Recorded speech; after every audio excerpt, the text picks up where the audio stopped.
அஸ்ஸலாமு அலைக்கும். Welcome back to our channel. இன்றைக்கி நம்ம சேனலில் day in my life vlog தான் பார்க்க போகிறோம். காலைல எந்திரிச்சதுமே ப்ரஷ் பண்ணிட்டேன். ப்ரஷ் பண்ணி முடிச்சுட்டு ஃபேஸ் வாஷ்லாம் பண்ணிட்டேன்.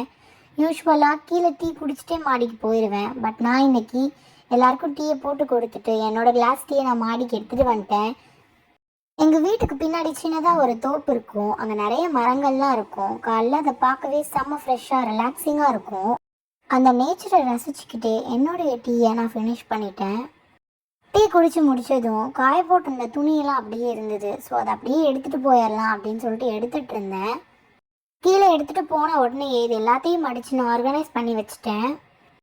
இதெல்லாம் எனக்கு ஆர்கனைஸ் பண்ணவே எனக்கு பிடிக்காது. நான் மட்டும்தான் இப்படியா இல்லை நீங்களும் இப்படியான கமெண்ட் செக்ஷனில் என்கிட்ட சொல்லுங்கள்.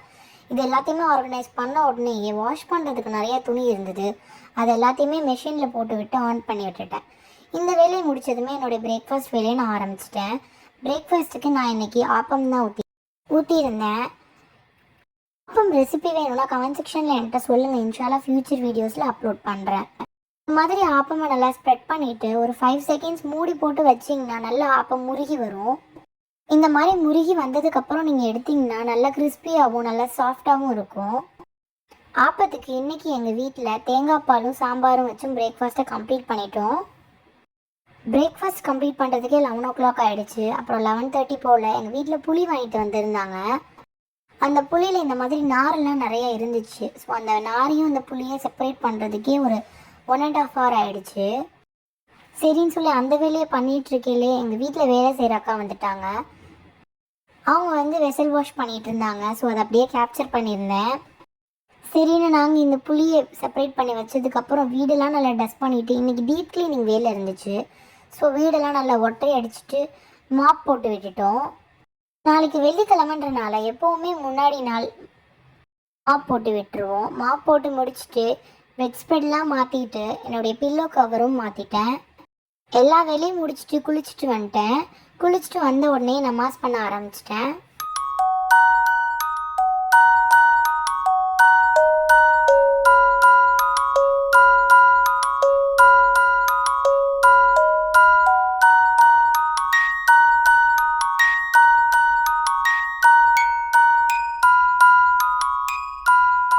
தொழுது முடிச்சுட்டு மாங்காய் ஜாம் ரெசிபி ஷூட் பண்ணியிருந்தேன். உண்மையிலே இது மஸ்ட்ரியான ரெசிபி.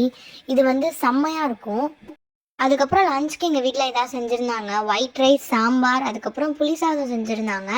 அதுக்கப்புறம் நம்ம செஞ்சுருந்த மாங்காய் ஜாமும் அதுக்கப்புறம் சிப்ஸ் வச்சு சாப்பிட்டோம். அதுக்கப்புறம் நாங்கள் ஈவினிங் வட்டலாப்பூ செஞ்சுருந்தோம்.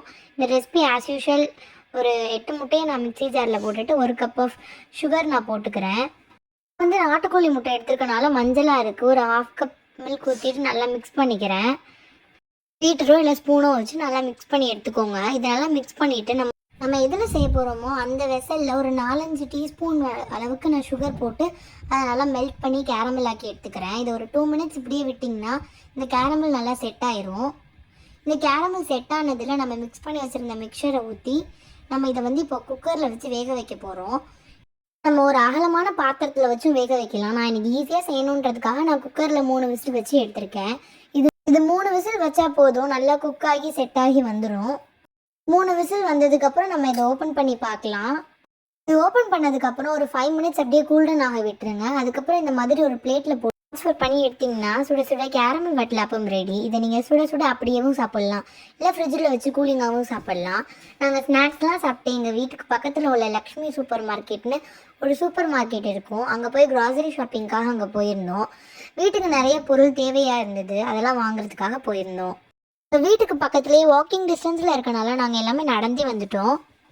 நம்ம சேனலுக்கு ரெசிபி ஷூட் பண்ணணுன்றதுக்காக சில திங்ஸ் தேவையாக இருந்தது. அந்த திங்ஸும் சில வாங்கியிருந்தோம். அதுக்கப்புறம் கொஞ்சம் வீட்டுக்கு தேவையானதும் கொஞ்சம் இருந்தது. அது எல்லா திங்ஸையும் வாங்கிட்டு அப்புறம் வீட்டுக்கு ரிட்டர்ன் வந்துட்டோம். ரிட்டன் வர வழியில் பானிபூரி விற்றுச்சு, அதையும் நாங்கள் வாங்கி சாப்பிட்டோம். பட் நாங்கள் அதை வீடியோ எடுக்கிறதுக்கு மறந்துட்டோம். சாப்பிட்டு முடிச்சுட்டு அப்படியே பேசிக்கிட்டே வீட்டுக்கு நடந்து வந்துட்டோம். நான் வீட்டுக்கு போயிட்டு உங்களுக்கு என்னென்னலாம் வாங்கியிருக்கேன்னு சொல்லி காமிக்கிறேன். ஃபஸ்ட்டு நான் என்ன வாங்கியிருக்கேன் அப்படின்னா, வீட்டுக்கு இந்த ஏரியல் லிக்விட் தேவையாக இருந்தது, அது வாங்கியிருந்தேன். அதுக்கப்புறம் குலோப்ஜாம் ரெசிபி ஷூட் பண்ணலாம் அப்படின்னு சொல்லிட்டு குலோப்ஜாம் ஒன்று வாங்கியிருந்தேன். அதுக்கப்புறம் இந்த வெயிலுக்கு ஜூஸ்லாம் எல்லாமே இருக்கவே முடியல, அதனால டேங்க் ஒரு பாக்கெட் வாங்கியிருந்தேன். அதுக்கப்புறம் வீட்டுக்கு மஞ்சத்தூள் இல்லை, அது வாங்கியிருந்தேன். அப்புறம் ஸ்நாக்ஸுக்கு வந்து கிராக் ஜாக் பிஸ்கெட் வாங்கியிருந்தேன். அதுக்கப்புறம் க்ரீம் சீஸ் இருந்தது மில்கி மிஸ்ட்டில், அதுவும் வாங்கியிருந்தேன். க்ரீம் சீஸ் வந்து ப்ரெட்லலாம் ஸ்ப்ரெட் பண்ணி சாப்பிட்றதுக்கு சூப்பராக இருக்கும். அதுக்கப்புறம் கம்ஃபர்ட் தேவையாக இருந்தது, அது ஒரு பாட்டில் வாங்கியிருந்தோம். அதுக்கப்புறம் வந்துட்டு அந்த கடலப்பருப்பு ஒரு பேக்கெட் வாங்கியிருந்தோம். அதுக்கப்புறம் பெண்ணே பாஸ்தா ஒரு 2 பேக்கெட் வாங்கியிருந்தோம் ரெசிபி ஷூட் பண்ணுறதுன்றதுக்காக. அதுக்கப்புறம் மயோனைஸ் வாங்கியிருந்தோம். மயோனைஸ் வாங்கிட்டு 2 பாட்டில் எல்ஆர் சர்பத் வாங்கியிருந்தோம். இந்த எல்ஆர் சர்பத் பிராண்ட் வந்து எங்கே கிடைக்கும்னு எங்களுக்கு தெரில. இந்த சூப்பர் மார்க்கெட்டில் கிடச்சிச்சு. பட் சூப்பராக இருக்கும் இந்த டேஸ்ட்டு. அதுக்கப்புறம் இந்த ஒரு ஃப்ளாஸ்க்கு விற்றுச்சு, அதையும் வாங்கிட்டு நாங்கள் வீட்டுக்கு வந்துட்டோம். அதுக்கப்புறம் நைட்டுக்கு வந்து டின்னருக்கு நாங்கள் வந்து பொடி இட்லி செஞ்சுருந்தோம். இதை வந்து நான் டக்குன்னு சொல்லிடுறேன் ரெசிபி.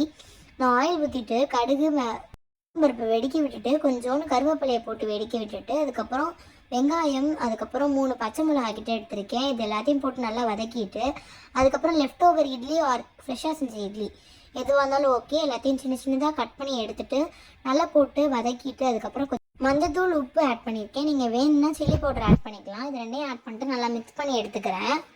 அப்புறம் நான் வீட்டில் செஞ்ச ஒரு 4 கரண்டி பொடி எடுத்திருக்கேன். இது இட்லி பொடி தான். நீங்கள் இது கடையில் வாங்கினது கூட நீங்கள் எடுத்துக்கலாம். இது வந்து கொஞ்சம் நிறையா போடணும், அப்போ தான் இது பொடி இட்லி நல்லா டேஸ்ட்டாக வரும். அதுக்கப்புறம் மேலே வந்து ஒரு 3லேருந்து 4 டேபிள் ஸ்பூன் வந்துட்டு நெய் எடுத்து நான் மேலே அப்படியே போட்டுட்டு நல்லா கிண்டிட்டு கொஞ்சோண்டு மல்லித்தலை போட்டு நல்லா மிக்ஸ் பண்ணிவிட்டு நீங்கள் ஒரு பவுலில் சர்வ் பண்ணால் நல்லா சுட சுட காரமான பொடி இட்லி ரெடி ஆகிடுச்சு.